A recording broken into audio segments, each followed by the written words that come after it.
इसलिए हमें हर पल चैलेंजेस के लिए तैयार रहना चाहिए।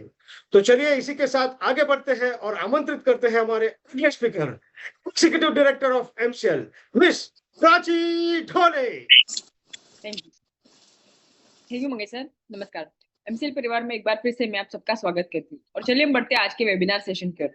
आज की जो कहानी है वो कहानी है astronomer of Indian villages Aryan Mishra. भी इनको इंडियन विलेजेस के एस्ट्रोनॉमर क्यों बोला जाता है जबकि वो सिर्फ 23 साल के हैं। तो इसके पीछे कहानी उनके बचपन से शुरू होती है। उनका जो बचपन है वो दिल्ली में गुजरा और दिल्ली में जब भी वो सुबह उठते थे उनके पिताजी जो है वो न्यूज़पेपर डालने जाते थे। ये भी उनके साथ में सुबह 4 बजे उठकर न्यूज़पेपर डालने के लिए जाते थे और रात को खुले आसमान में सोते थे। जब ये खुले आसमान में सोते थे और स्पेस की तरफ देखते थे तो ऐसा होता था कि वो स्पेस की गहराइयों में चले जाते थे और ये तारे सितारे उनके साथ खुद बातें करते थे। उनकी इसमें इतनी रुचि बढ़ गई कि 5वीं कक्षा में जब वो थे तभी उन्होंने डिसाइड किया कि उनको स्पेस में काम करना है। 6ठी कक्षा में उनको खुद का एक टेलीस्कोप लेना था, लेकिन घर की परिस्थिति ऐसी थी कि खुद उनके माता पिताजी मोल मजदूरी करते थे तो कैसे वो टेलीस्कोप ले। इसीलिए वो स्कूल में पैदल जाते थे ताकि कुछ पैसे बच सके। इतना ही नहीं, वो एक टाइम ही खाना खाते थे कि वो खाने के पैसे बच सके और ऐसे करके उन्होंने उनका खुद का पहला टेलीस्कोप खरीदा जो कि 5,000 रुपए का था। लेकिन ये खरीदने के लिए उनको 1.5 साल लगे। ये होने के बाद में उनको जब इंटरनेट का जमाना आया वो कॉलेज में गए और वहां पे जाने के बाद में लैपटॉप उनके पास में नहीं था तो वो साइबर कैफे में घंटों बैठ के इंटरनेट पे स्टडी करते थे कि स्पेस में क्या शुरू है, कैसे विज्ञान आगे बढ़ रहा है और क्या करना चाहिए। ऐसे इसमें 2021 में एक प्रतियोगिता आई जो कि इंटरनेशनल लेवल पे थी कि एक स्पेसिफिक रीजन में एस्ट्रॉइड जो है वो कौन पहले ढूंढ के निकालता है, जिसमें नासा से भी पहले इन्होंने वो काम करके दिखाया और इसी के साथ उनका नेशनल इंटरनेशनल लेवल पे बहुत बड़ा नाम हो गया। ये सब होने के बाद में जब उनको इंटरनेशनल ऑफर्स भी आए तब उनको उन्होंने ये सोचा कि और उनका ये बहुत रुचि था कि मेरे साथ में जो ग्रामीण ऐसे कई बच्चे कई टैलेंट्स है जो कि एस्ट्रोनॉमी में बहुत अच्छा काम कर सकते हैं। तो बेटर ये है कि ऐसा मैं ये स्कूल खोलूं जहाँ पे बच्चे बूढ़े ये स्पेस में देख सके, समझ सके और इसमें कुछ काम कर सके। इसीलिए उन्होंने एक योजना तैयार की कि एस्ट्रो स्कूल यानी हर एक रूरल गांव में एक ऐसा स्कूल तैयार करें जहाँ पे बच्चे इसके बारे में पढ़ सके और एक विज्ञान सेंटर या एक ट्रेनिंग सेंटर और रिसर्च सेंटर जहाँ पे उनका अगर उनको कुछ रिसर्च भी करना है तो वो कर सके। आज तक इन्होंने 320 स्कूल पूरे भारत में तैयार किए हैं और इनका ये सपना है कि पूरे भारत के हर एक गांव में ऐसा एक स्कूल तैयार हो एस्ट्रोनॉमी का, जहाँ पे वो बच्चे जो है उनको ये प्लेटफॉर्म मिले और वो खुद को एक इंटरनेशनल लेवल से भी बढ़कर कुछ काम अपने भारत देश के लिए कर सके। इम्पोर्टेंट ये हम ये सोचते हैं हमेशा कि क्या सपने सच होते हैं। सपने 100% सच होते हैं लेकिन उसके लिए उसको कंप्लीट करने के लिए जो ताकत और हिम्मत है वो दिखानी ही पड़ती है। अगर डॉक्टर होमी भाभा जो ये सोचते थे कि न्यूक्लियर सुपर पावर भारत कभी बन ही नहीं सकता, ये सपना अगर नहीं देखते थे तो शायद हम इंटरनेशनल लेवल पे कई और कगार पे खड़े होते। हमारे जो है डॉक्टर विक्रम साराभाई अगर वो ये सपना नहीं देखते थे कि स्पेस में भारत को नंबर 1 पे लेके जाना है तो शायद हम सैटेलाइट इंफॉर्मेशन के लिए आज भी किसी और देश पे डिपेंडेंट होते थे। डॉक्टर एपीजे कलाम अगर ये नहीं सोचते थे कि उनको ऐसी मिसाइल तैयार करनी है जो भारत खुद अपने लिए सुरक्षा के लिए तैयार कर सके तो शायद हम सुरक्षा के लिए भी किसी और पर डिपेंडेंट हो सकते। आज हम सभी एमसीएल वासियों ने ये सपना देखा है कि हम भारत देश को ईंधन में स्वयं पूर्ण करें और ये सपना कंप्लीट करने के लिए जितनी कीमत हमें अदा करनी थी वो हम सब ने कर चुकी है और अभी ये वक्त है कि हम ये सपने को पूरा करें।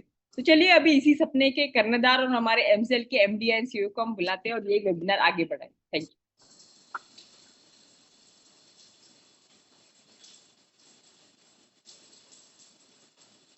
Thank you madam. दोस्तों नमस्कार, मैं डॉक्टर श्याम गुलो फिर से एक बार आपका इस ट्रेनिंग सेशन में स्वागत करता हूं। मैं आशा करता हूं कि आप सभी लोग स्वस्थ हैं और आप अपने साथ अपने परिवार का यानी घर का परिवार और एमसीएल परिवार दोनों का ख्याल रख रहे हैं। मैं ये भी उम्मीद करता हूं कि आप सभी लोग 1 घंटा बहुत अच्छी एक्सरसाइज कर रहे हो, अपने हार्ट अपने लंग को मजबूत कर रहे हो और अपनी इम्यूनिटी को बढ़ा रहे हो। तो चलिए शुरुआत करते हैं आज के इस सेशन के साथ। दोस्तों हमने एक नए पर्व की शुरुआत की है और इस नए पर्व में हमें अपने आप को एक बिजनेस परिवार करके स्थापित करना है। मीरा क्लीनफेल्स लिमिटेड एक बिजनेस ऑर्गेनाइजेशन है जो सस्टेनेबिलिटी सेक्टर में काम करती है, जो सस्टेनेबल ईंधन, सस्टेनेबल फूड और सस्टेनेबल चीजें बनाती है और बेचती है। उनकी अपनी मैन्युफैक्चरिंग यूनिट्स है और उनकी अपनी मार्केटिंग की व्यवस्था है। सन 2025-26 में इनका ये रिपोर्ट कार्ड है, इतना इन्होंने टर्नओवर किया है और इतना इनका प्रॉफिट है। तो एक अच्छी रिपोर्ट कार्ड के साथ, अच्छे अंकों के साथ हमें अपने आप को इस साल एक बिजनेस कॉर्पोरेशन करके एस्टेब्लिश करना है। लेकिन उससे भी महत्वपूर्ण बात है कि हमें इस साल एक क्रांति की शुरुआत करनी है। क्रांति इस दुनिया को बचाने के लिए, क्रांति ये ग्लोबल वार्मिंग, क्लाइमेट चेंज का खतरा हमेशा हमेशा के लिए मिटाने के लिए, क्रांति ये तेल आधारित अर्थव्यवस्था बंद करके कृषि आधारित अर्थव्यवस्था शुरू करने के लिए। दोस्तों, इस साल हम दुनिया को दिखा देंगे कि हर वो चीज, हर वो वस्तु जो तेल से बनती है, उसको हम रिप्लेस कर सकते हैं जो कृषि से बनेगी, खेतों से बनेगी, जो प्राकृतिक चीजों से बनेगी, और वो बहुत बेहतर तरीके से हमारी जरूरतों को भी पूरा करेगी और इस प्रकृति का भी ख्याल रखेगी।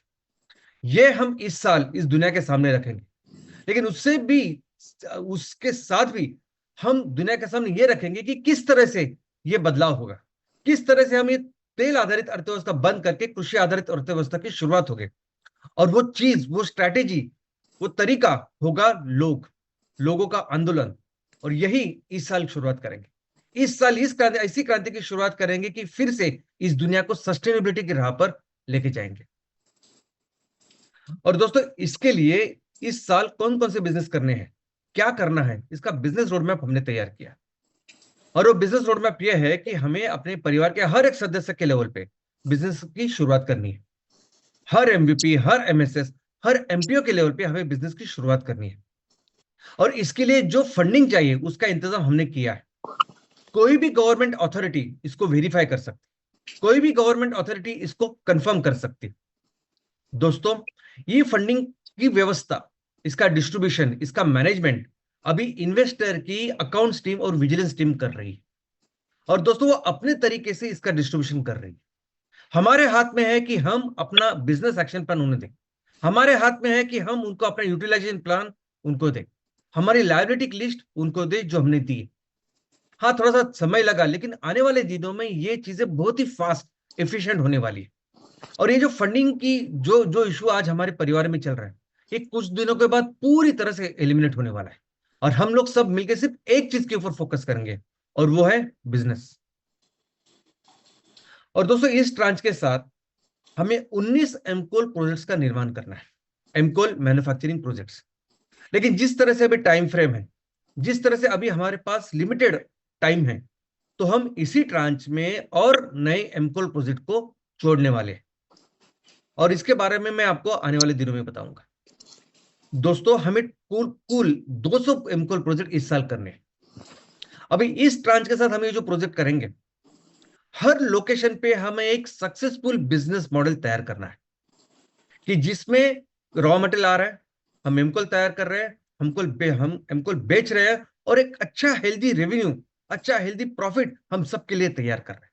कम से कम 1 करोड़ टर्नओवर हम हर महीने, हर एक लेवल पे, हर एक प्रोजेक्ट के लेवल पे कर रहे हैं, जैसे लाडोनन में हो रहा है। दोस्तों, ये एमकोल बहुत ही इंपॉर्टेंट, बहुत ही क्रांतिकारी ऐसा प्रोडक्ट है, क्योंकि ये एमकोल एकमेव ऐसा प्रोडक्ट है कि जो सिंगल प्रोडक्ट हमें as a brand, as a corporate करके एस्टेब्लिश कर सकता है। आज पूरी दुनिया इस ग्लोबल वार्मिंग से बचने के लिए एक ही चीज के ऊपर काम कर रही है, और वो है रिन्यूएबल एनर्जी। और इस रिन्यूएबल एनर्जी में वो सोलर पे काम कर रही है, विंड में काम कर रही है, हाइड्रोजन फ्यूल के ऊपर काम।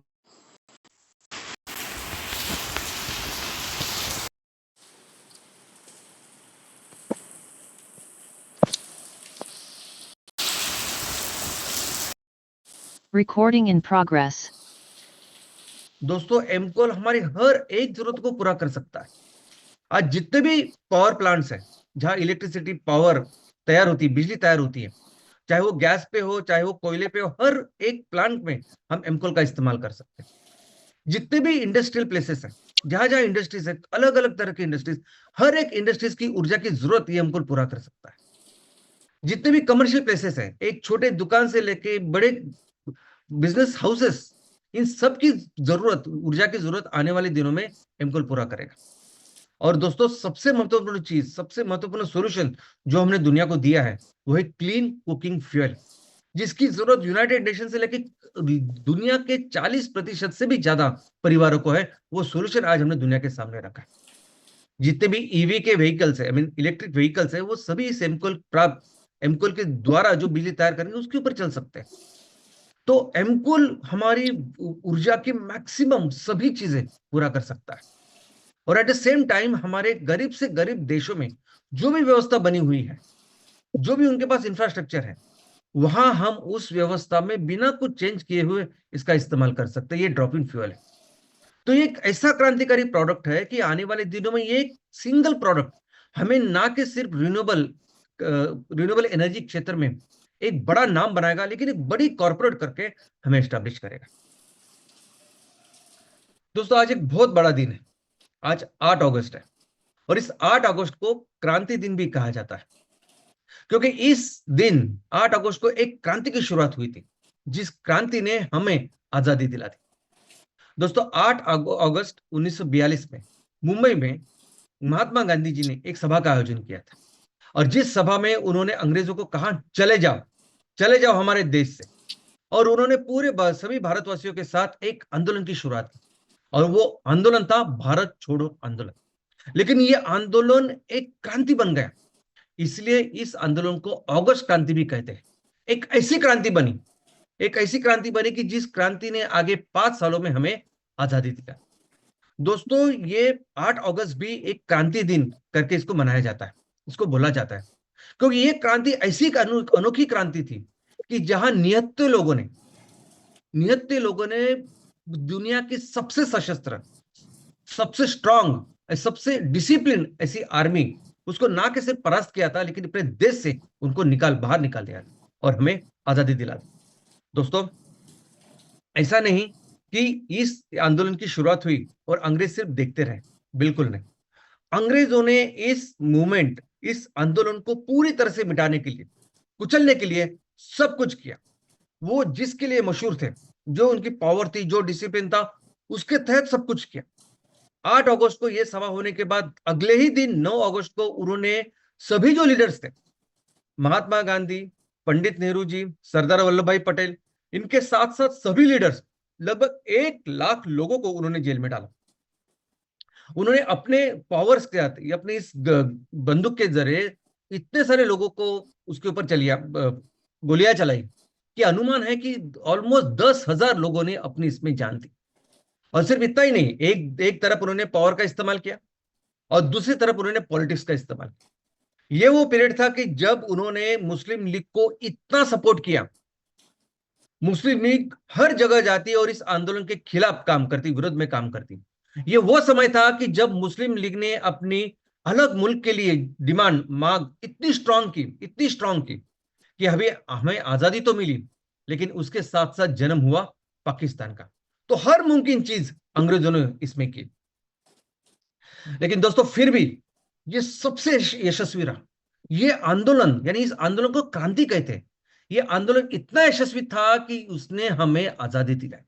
और क्या कारण था कि ये आंदोलन, ये क्रांति इतनी यशस्वी, इतनी सक्सेसफुल हुई? दोस्तों इसके पहले भी आंदोलन हुए थे जो खुद महात्मा गांधी जी ने ही लीड किए थे, शुरुआत की थी। असहकार आंदोलन था, सविनय कायदेभंग आंदोलन था, और वहां तो ये सब थे। लेकिन ये जो आंदोलन था, ये आंदोलन तो ऐसे था कि ये सब होने के बावजूद एक बहुत बड़ी क्रांति बन गया। और उसका एक ही स्ट्रांग कारण, वो है लोगों का सहभाग। ये लोग बहुत बड़ी ताकत है जो कुछ भी कर सकती है। दोस्तों आपको यकीन नहीं होगा, लेकिन इसके पहले जो भी आंदोलन हुए उसमें सभी नेता या उनका नेतृत्व करने वाले लीडरशिप थे। ये ऐसा आंदोलन था कि कोई लीडरशिप नहीं थी। सभी लीडर्स को, सभी नेताओं को अंग्रेजों ने जेल में डाला था, लेकिन लोग स्वेच्छा से, अपनी मर्जी से इस आंदोलन में शरीक हुए।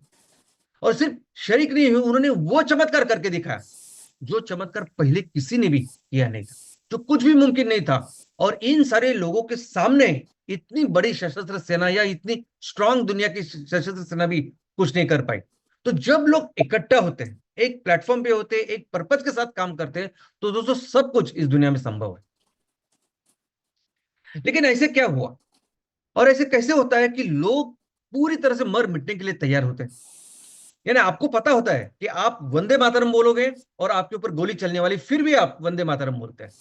आपको पता होता है कि आप उस मोर्चा में जाओगे, उसका भाग होगे और और आप भारत माता की जय बोलोगे और आपके ऊपर लाठियां बरसाई जाएगी, आपके ऊपर गोलियां बरसाई जाएगी, और फिर भी आप भारत माता की जय बोलते हैं।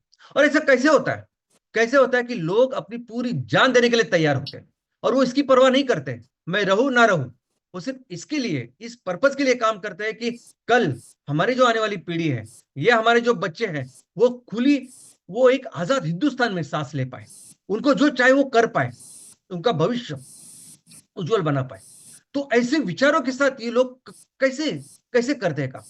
दोस्तों, ये तब मुमकिन होता है जब उनके मन में उस चिंगारी का, उस ज्वाला का निर्माण होता है, और वही चिंगारी, वही ज्वाला का निर्माण इस आंदोलन ने किया।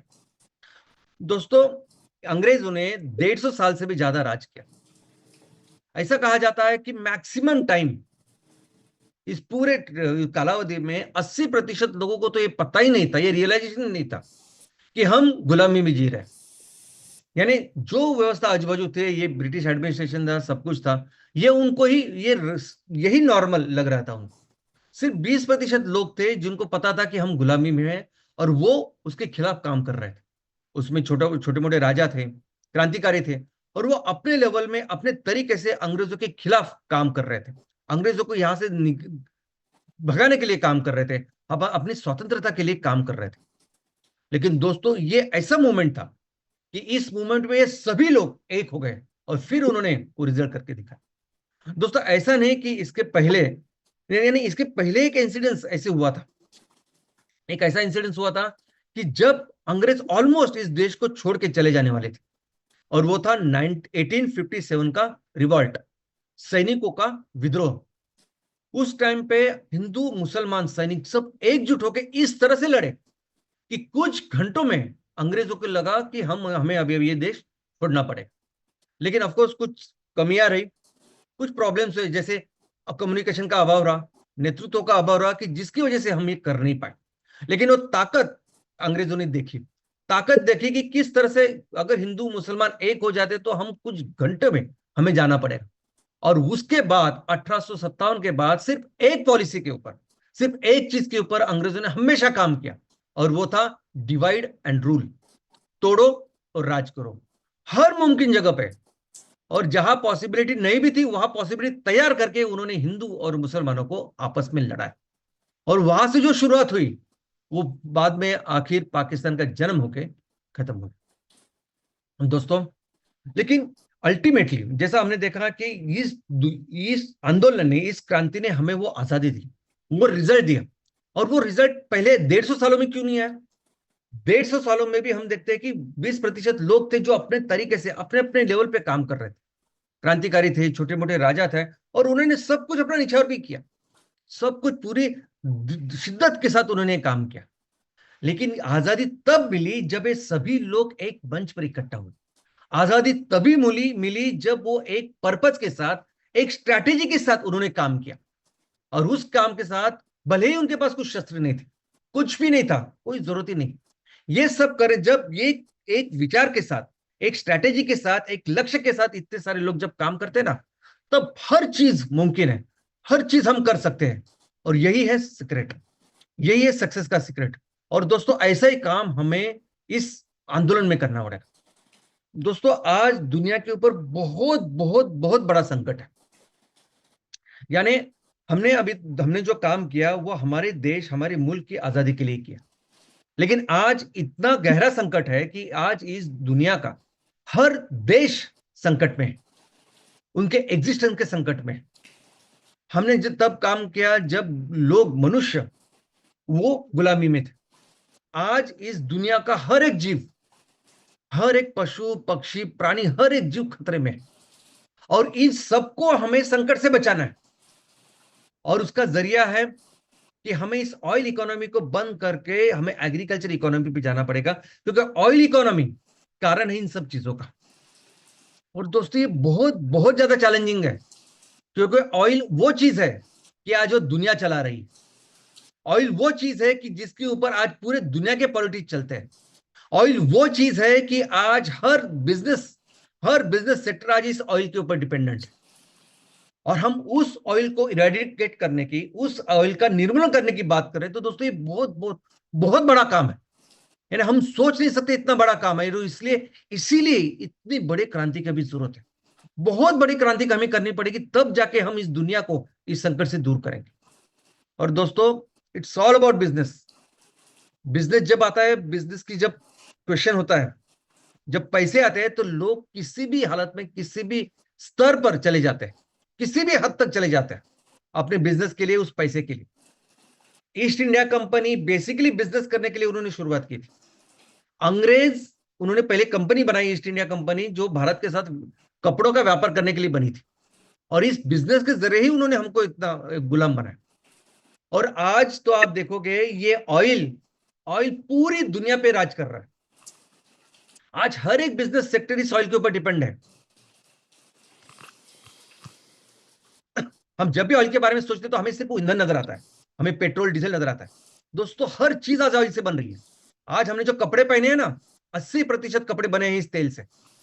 आज हमारे पास जो जूते हैं, जो चप्पल है, 90%, 90% से भी ज्यादा ये चप्पल, जूते सब कुछ बन रहा है तेल से।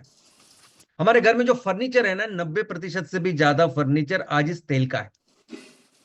और सिर्फ इतना ही नहीं, आप केमिकल्स, हम सुबह उठ के जो टूथपेस्ट लेते हैं, जो ब्रश है, ये प्लास्टिक बिल, सब कुछ इस तेल से आता है। दिन भर जो कुछ इस्तेमाल करते हो मैक्सिमम चीज तेल से बनती है। और हम कह रहे हैं कि हम इसको मिटा देंगे, हम इस तेल को मिटा देंगे और कृषि आधारित अर्थव्यवस्था लेके आएंगे। सर इतना आसान नहीं है। ये लोग किसी भी हद तक जा सकते हैं। जब बिजनेस की बात होती है ना, ये लोग किसी भी हद तक जा सकते, कुछ भी कर सकते। ये ऑयल, ये बिजनेस, ये एक्चुअली दुनिया में वॉर तैयार करता है। आज जितने भी इंटरनेशनल युद्ध जो अभी तक हुए, उसके पीछे यही था, ऑयल। और दोस्तों हमारे देश में ही देखिए ना, आज हमारे देश में एक परिस्थिति बनी हुई है। भारत और अमेरिका के बीच में एक तनाव, ऐसी परिस्थिति बनी हुई, तनाव बना है।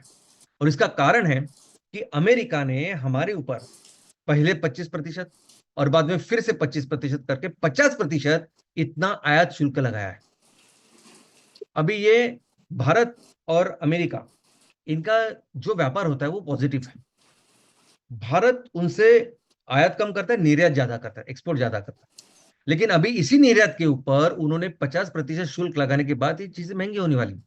और इसलिए वहां के जो लोग हैं, वहां के कस्टमर्स है, आजू बाजू किसी दूसरे देश से शायद हो लेंगे। और इसका असर हमारे उद्योगों के ऊपर होगा, हमारे एम्प्लॉयमेंट के ऊपर होगा, हमारी जीडीपी के ऊपर होगा। और आपको पता है इसका कारण क्या है? क्यों ट्रम्प साहब ने ये किया? उसका कारण है ऑयल। उसका कारण है कि हमने रशिया से ऑयल खरीदा, रशिया से ऑयल खरीद रहे। उसका कारण है कि जो अमेरिका ने जो दुकानें चालू की है, वहां से हम नहीं खरीद रहे। रशिया छोड़ के ये इजराइल, यूएई, इराक, ये सब जो चीजें हैं ना, ये देश अलग अलग देश है कि जहां से हम ऑयल ले सकते हैं।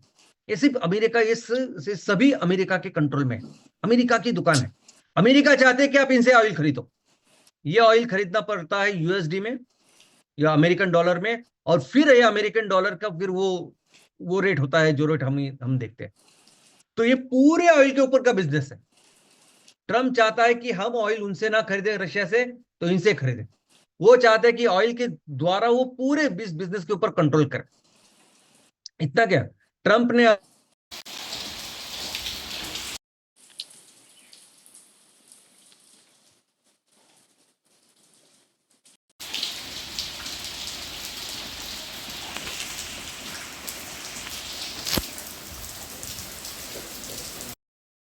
Recording in climate progress. Change क्या है, ये ग्लोबल वार्मिंग क्या है, इसको क्या नुकसान हो रहा है, वो तेल के ऊपर, तेल बिजनेस के लिए इतना कुछ करे, इतने लेवल के लिए कर रहा है।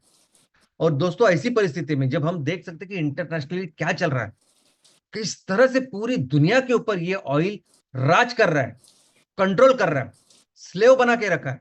और ऐसी परिस्थिति में जब हम कहते हैं कि इस ऑयल को हमें इरेडिकेट करना है, ऑयल को मुक्त करना है, बंद करना है, तो दोस्तों इसका एक ही तरीका है, और वो है जन आंदोलन।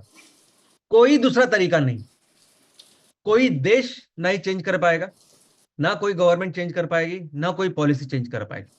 अंतरराष्ट्रीय लेवल पे भी सिर्फ डिस्कशन होगी, बहस होगी, सब कुछ होगा, शायद कुछ रेजोल्यूशन बने, लेकिन कुछ नहीं होगा। कुछ नहीं होगा जब लोग ये करते नहीं, जब तक ये आंदोलन नहीं करते, जब तक ये क्रांति नहीं करते, तब तक कुछ नहीं हुआ। कस्टमर्स है, ये लोग है जो डिसाइड करेंगे कि हम वो क्या लें। और ये इस तरह का ये आंदोलन होना चाहिए कि वो डिसाइड करे कि मैं काम करूंगा सिर्फ और सिर्फ हमारे प्रकृति के लिए, हमारे धरती माँ के लिए। और दोस्तों, जब कस्टमर्स को डिसाइड करना है कि हमें प्रोडक्ट, मैं कृषि आधारित प्रोडक्ट्स लूंगा, तो ऐसा नहीं कि हम उनको इंफीरियर प्रोडक्ट्स दे रहे हैं। तेल आधारित जितनी भी वस्तु है ना, उससे कहीं ज्यादा सुपीरियर, कहीं ज्यादा बेहतर, कई गुना बेहतर है हमारी इस कृषि आधारित प्रोडक्ट्स। किसी भी सेक्टर में कोई भी प्रोडक्ट आप चुनिए और देखिए कि जब वो प्राकृतिक चीजों से बनता है, जब वो खेतों से बनता है या प्राकृतिक किसी भी चीजों से बनता है, कितना जबरदस्त होता है। और आज वैसे देखा जाए तो मार्केट में आप देखोगे तो ये ऑयल से बनी हुई चीजें एकदम सस्ती मिलेगी आपको, और ये चीजें महंगी भी मिलेंगी, लग्जरीज भी मिलेंगी, और उसको बहुत अच्छा करके समझते हैं पूरी दुनिया में। लेकिन ये जो कंपनी है ना, ऑयल बेस्ड कंपनी, ये ना हर बार जब भी मार्केटिंग बिजनेस करते हैं, वो अपने फायदे के अनुकूल ये सब काम करती है। इनको कोई लेना देना नहीं है, उनको सिर्फ अपना धंधा चलना चाहिए, बस इतना काम करती है। और कोलगेट जब इस भारत में आई तो कोलगेट का एक विज्ञापन था कि सेहत के लिए बादाम और दांतों के लिए कोयला। और आज उसी कोलगेट का एक महंगा वाला टूथपेस्ट है जिसमें चारकोल यानी कोयला है। पहले जब ये सब Procter and Gamble, Hindustan lever, ये सब कंपनी आई थी, सब शैम्पू, साबुन, विबुन, ये सब हमारा सबसे अच्छा करके उन्होंने, और इतनी मार्केटिंग करते हैं लोग, दिन रात मार्केटिंग करते, वो उन्होंने किया, हमारी व्यवस्था को डिस्प्लेस किया। और अभी आप देखोगे तो किसी शैम्पू में अगर नीम का तेल है कि तुलसी का तेल है तो वो महंगा है, वो ऑर्गेनिक रिच्ड है, ऐसा वैसा करके अभी वो बेच रहे। तो जब प्रोडक्ट्स की बात थे, क्योंकि हमें ना कि सिर्फ कस्टमर्स को एक ऑयल से लेके कृषि आधारित में जाना है, हमें कस्टमर्स को अच्छे प्रोडक्ट्स देने, हम उनका भी फायदा करा के थे। हम कोई गलत काम नहीं कर रहे, हम इनके कई सारी चीजें, उनकी जो जरूरत है वो अच्छी तरह से हम पूरे करने वाले इन सभी चीजों के साथ। और दोस्तों देखो, बात बिजनेस की नहीं है, ऐसा नहीं कि हमें बहुत सारे पैसे कमाने हैं, ऐसा नहीं कि हमारे देश को कृषि आधारित है तो इसलिए हम वो करना चाहते हैं। बात उसके बहुत बहुत आगे है। हमको अंदाजा ही नहीं कि हम किस संकट का सामना कर रहे हैं, हमको अंदाजा नहीं कि कितना बड़ा संकट आज हमारे सामने। आप कोई भी इंटरनेशनल न्यूज देखिए ना, आप देखिए पूरी दुनिया में क्या हो रहा है। पूरी दुनिया में कितने भी डेवलप्ड नेशन, कितनी भी डेवलप्ड आप जगह हो, कभी देखा नहीं ऐसी चीजें हो रही है आज। और आप कितने भी आधुनिक क्यों ना हो, आपके पास आप कुछ नहीं कर सकते प्रकृति इसके सामने, वो अलग ही है। दोस्तों अभी हमारे देश की बात करते हैं ना, 2 दिन पहले उत्तराखंड में क्या हुआ। 2 दिन पहले उत्तराखंड में, अभी ये कैमरे पे चित्रित है, आप देख सकते हैं इसको, आपके आंखों के सामने कुछ मिनटों में एक गांव पूरी तरह से मिट गया। और ये नहीं कि पहली बार ये उत्तराखंड में हुआ, पिछले कुछ सालों से हर साल ये हो रहा है। इस साल हम देख रहे हैं कि मानसून बारिश, क्या पैटर्न है बारिश का। मई में ऐसी बारिश हुई जो जून में होनी चाहिए थी, और जून जुलाई में जो होनी चाहिए तो वैसे हुई नहीं, जहां होना चाहिए वो हुई नहीं। और दोस्तों ये सब जो प्राकृतिक दुविधा आती है ना, ये डिजास्टर होते हैं ना, उसके सामने हमें कुछ भी नहीं है, यानी मनुष्य की कुछ हैसियत ही नहीं है प्रकृति के सामने कुछ करे। और ऐसी परिस्थिति अब बढ़ती बढ़ती बढ़ती जा रही है, ये संकट गहरा होता जा रहा है।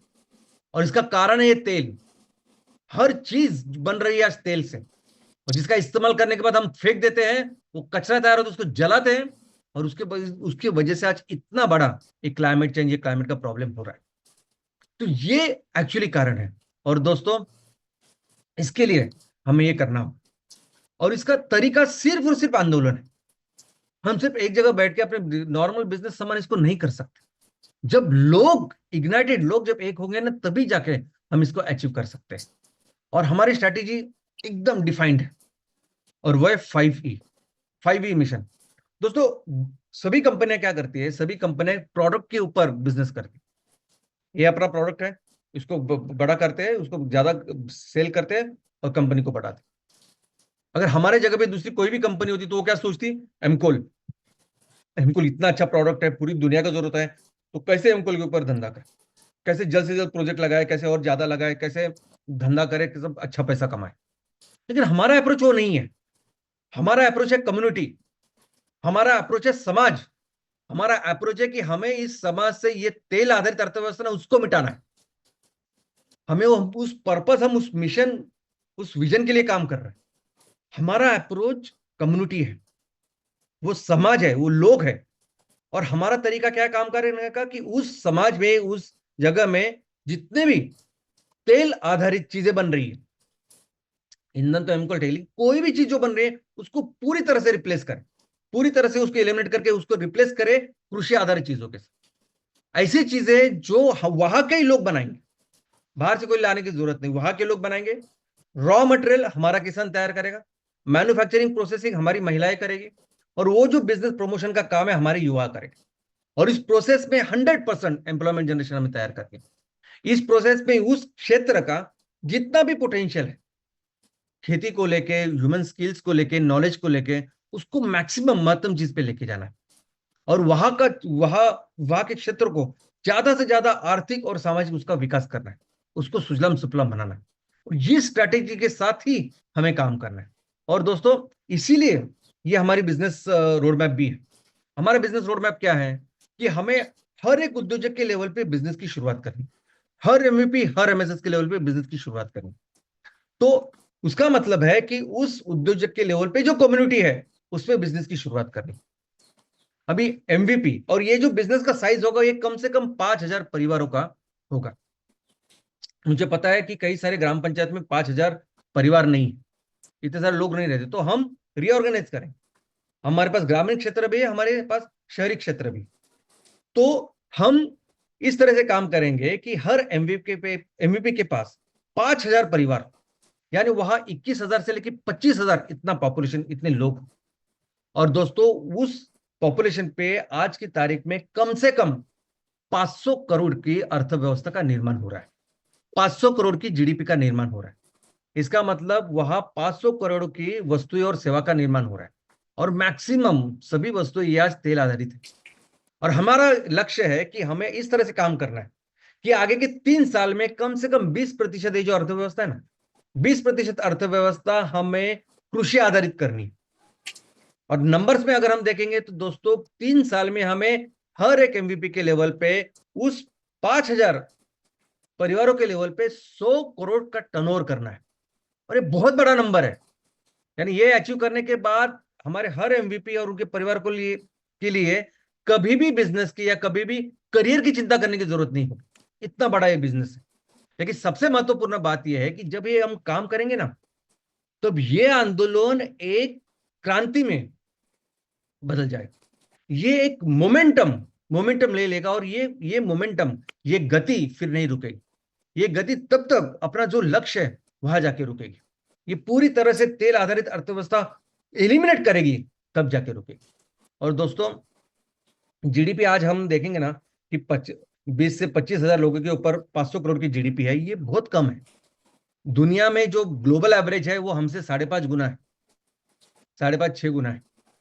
लेकिन दोस्तों, जब हम ये काम करेंगे, आज हमारी जीडीपी इतनी कम क्यों है? क्योंकि ये तेल आधारित सब जीडीपी है, तेल आधारित व्यवस्था है, इसलिए हमारे यहाँ लिमिटेशन है। लेकिन जब एक कृषि आधारित करेंगे तो हमारे जैसा पोटेंशियल ही नहीं किसके पास, ना अमेरिका के पास, ना चीन, ना जापान, कोई भी देश नहीं। जब एक कृषि आधारित करेंगे जिसकी पूरी दुनिया को जरूरत है, तो फिर हम बहुत आगे निकल जाएंगे। अगर हम इसको ग्लोबल एवरेज पे लेके जाएंगे तो हम दुनिया की दूसरी अर्थव्यवस्था बनेंगे, चीन के भी आगे निकल जाएंगे। लेकिन हमारा जो पोटेंशियल है वो इतना अच्छा है कि हम अमेरिका के आगे भी इसको हमेशा जाने वाले, और दुनिया की सबसे बड़ी अर्थव्यवस्था हम बना के दिखाएंगे। लेकिन ये कब होगा, ये कैसे होगा? ये सिर्फ हमारे एक लेवल पे बिजनेस करने से नहीं होगा। ये तब होगा जब हम अपने इस मिशन के साथ लोगों को जोड़ेंगे, जब इस लोगों में वो चिंगारी का निर्माण करेंगे। आज कैसे हो रहा है कि आज ग्लोबल वार्मिंग के लिए, क्लाइमेट चेंज के लिए अवेयरनेस बहुत ज्यादा है, अवेयरनेस है। हर किसी को पता है कि यस, मुझे कुछ करना है, ये बहुत जरूरी है। आज बच्चों से ले आप पूछोगे तो भी उसको पता है, बूढ़ों तक। अभी इस चीज में लोग अपने अपने तरीके से काम कर रहे हैं, लोग अपने अपने तरीके से कंट्रीब्यूट करने की कोशिश कर रहे हैं इस सब चीजों को सॉल्यूशन की तरफ। अब इन सभी लोगों को हमें एक मंच पे लेके आना हो, एक मंच पे लेके आना जाए और एक स्ट्रैटेजी के साथ, एक विचार के साथ, एक पर्पस के साथ, एक लक्ष्य के साथ हमें काम करना होगा। और मैं तो समझता हूं कि चिंगारी ऑलरेडी है लोगों में, बस ये चिंगारी जब हम इस एक मंच पे जब इनको लेके आएंगे ना, तब ये ज्वाला बन जाए और ये क्रांति, ये ज्वाला फिर अब जो हमें असंभव लगता है वो काम करके दिखाए। ये तेल आधारित अर्थव्यवस्था बंद करने का काम सिर्फ और सिर्फ लोग करेंगे। यानी अगर हम 5,000 परिवारों के लिए काम कर रहे हैं ना, ऐसा समझे कि कम से कम 3,000 परिवार अपने साथ इस मिशन में होने चाहिए। और ऐसा ही नहीं कि सिर्फ हम इसकी बात कर रहे हैं। अभी पहले जब आंदोलन हुआ, पहले जब क्रांति हुई, तो लोगों ने जान दी, सब कुछ दिया। ऐसा तो अभी करना नहीं, अभी तो मिलके आर्थिक समृद्धि के लिए काम करना है, मिलकर हमारे देश के समृद्धि के लिए काम करना है, हमारे किसान और महिलाओं के सक्षमीकरण के लिए काम करना है, आपके मेरे जो 5E मिशन है उसके लिए काम करना है। तो ये बहुत जबरदस्त ऐसी स्ट्रैटेजी। और एक ही चीज हमें करना है कि लोगों को लेके उस विचारधारा के साथ, एक मंच के साथ, उस ज्वाला के साथ, उस अग्नि के साथ इस क्रांति की शुरुआत करनी है। और दोस्तों यही हमारा मिशन है, यही हमारा पर्पस है इस पर्व में। इस पर्व में हमें कौन से रिपोर्ट कार्ड बनाने हैं, क्या अंक है, क्या नंबर है, ये सब सेकेंडरी है। महत्वपूर्ण क्या है कि इस साल हमें सब करके एक ऐसे प्लेटफॉर्म के, एक ऐसे आंदोलन की तैयारी शुरुआत करनी है, एक ऐसी क्रांति की शुरुआत करनी है जो क्रांति हो अपने माँ के लिए, अपने प्रकृति के लिए, इस दुनिया को बचाने के लिए। वो क्रांति हो हमारे लोगों के लिए, हमारे किसानों के लिए, हमारी महिलाओं के लिए और हमारे वहां के लोग, उनके एम्प्लॉयमेंट के लिए। वो क्रांति हो आर्थिक समृद्धि के लिए, ये तेल आधारित अर्थव्यवस्था बंद करके कृषि आधारित व्यवस्था करने के लिए, और एक कृषि आधारित व्यवस्था के ऊपर भारत को फिर से नंबर 1 की अर्थव्यवस्था बनाने के लिए। और इस क्रांति की शुरुआत हम इस साल करेंगे, इस साल इस क्रांति की शुरुआत करेंगे। इस प्रोसेस में हम अपने देश को फिर से दुनिया का नंबर 1 अर्थव्यवस्था बनाएंगे और अपने देश को फिर से उस स्थान पर लेके जाएंगे जहां हमारा देश फिर से दुनिया का नेतृत्व करेगा, फिर से इस दुनिया का सबसे महान देश बनाएगा। जय हिंद, जय हिंद।